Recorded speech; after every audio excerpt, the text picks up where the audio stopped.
النهارده 12/6/2025 زي النهارده من سنة كان آخر يوم ليا في الكلية وناقشة مشروع التخرج. الفترة دي كنت مستني اليوم اللي أخلص فيه كلية عشان أبدأ أركز على القناة وأعمل فيديوهات، وهو عدى سنة. عملت فيها إيه؟ فيديو يوتيوب واحد وكام ريل. عدد السبسكرايبرز السنة اللي فاتت كان 11406. عدد السبسكرايبرز دلوقتي 11940، ودلوقتي بيقلوا مش بيزيدوا. على طول حاسس إني عايز أعمل حاجة، بس المشكلة إني مش عارف أعمل إيه. في أفكار، بس كل ما أمسك فكرة تحس كده مش هي. عايز لما أعمل حاجة تكون ما اتعملتش قبل كده، وده وصلني لإني ما بعملش حاجة. مش نايم،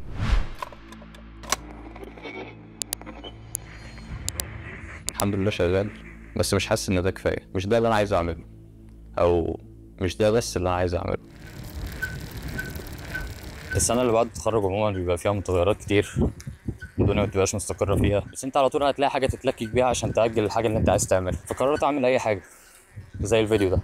يعني هو ده الحل؟ والله الموضوع بالبساطة دي. مش لازم تعمل اجمد حاجة، المهم انك تعمل حاجة احسن من انك ما تعملش حاجة خالص. قوم من على السرير، اغسل وشك، وبعدين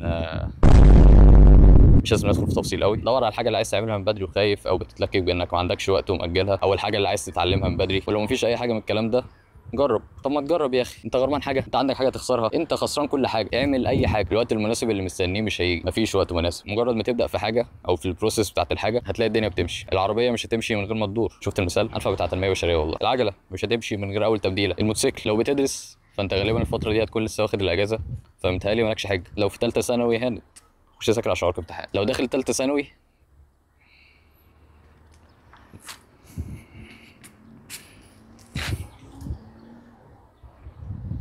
ربنا معاك. من الاخر لو لسه مش عارف تعمل ايه، اعمل الصح ولايك وسبسكرايب بالمره يعني.